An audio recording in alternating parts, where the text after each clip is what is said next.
write a poem. You'll like the title of it, I think. Yes. It'll be right up your street. Well, here is Arthur going underground in search of some hidden rivers.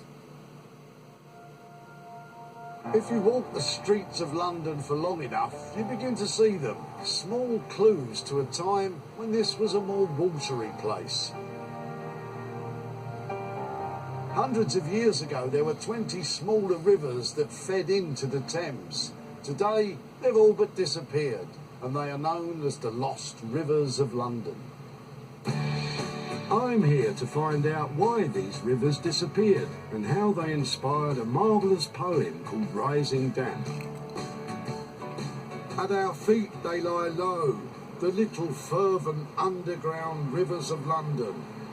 Effra, Graveney, Falcon, Waggy, Wandle, Walbrook, Tyburn, Fleet, whose names are disfigured, frayed, effaced.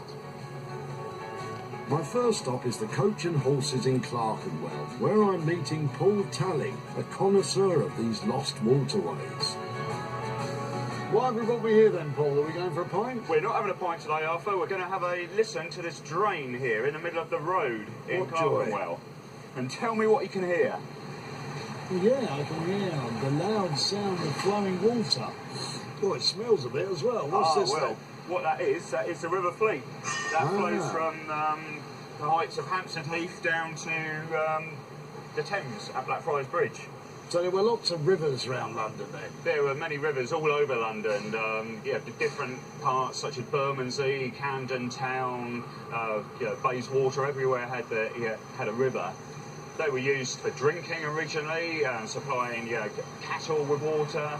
And it's these subterranean rivers that inspired the modern poet Yue Fanthorpe to write her moving poem, Rising Damp.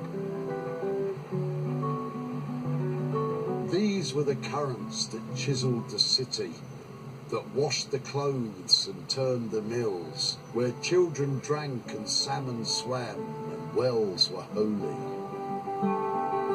Ursula Fanthorpe only began writing poetry when she was in her 40s in 1974. She'd left her job as head of English at Cheltenham Ladies College to become a receptionist at a hospital's psychiatric unit.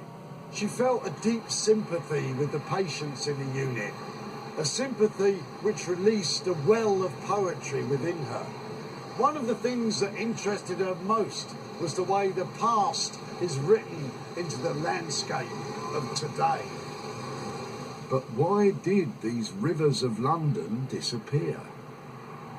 It was around about 200 years ago. These were really covered over. As the population went up, they were just getting more and more clogged up with all debris and so on. They just became open sewers.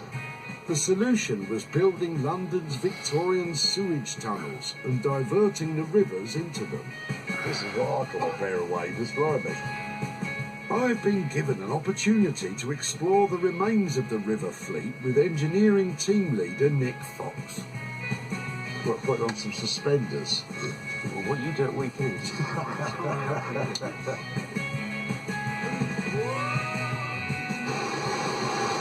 So this water is the River Fleet? This is the River Fleet coming down from the sort of Hampstead area, yeah? It's original River Fleet. I presume it once it was on the surface. Yeah, we think it pretty much covers the same line that the Fleet River did back in the 1800s. It comes out just under Blackfriars Bridge. We are standing in a river underneath London. Yue Fanthorpe died in 2009, but her words still flow through the anthologies of English verse. Here's a little poem I wrote for her. Once we danced and sparkled like gems through the fields to Father Thames, but now we're dark and deep and brown and buried deep beneath the ground. We are the bowels of London town. Thank you, Arthur, down there, wherever you are, my friend. Thank you, thank you. Still down there. Of course, the poem, Rising Damp, you see, Don? Yes, I saw. Excellent. Of course, Lots of memories. Good, I'm glad it wasn't wasted on you. Miranda is here. Now, these hidden rivers are not unique to London, are they? Not at all. They're happening all over the country. We've got a picture of Bradford Beck, I think, coming up here. And I come from Bristol. Residents of Bristol are really familiar with the fact that we've got this big river, the Avon, that dominates part of the landscape. But we've also got the River Frome that runs right the way through the city centre, and yet we don't see very much of it. You know, we walk over it and we drive over it every day. Yeah. And as a result of this, the Environment Agency pledged about 5 years ago to restore 9,500 miles of rivers around the country, and there are 4,600 projects either going on or already completed.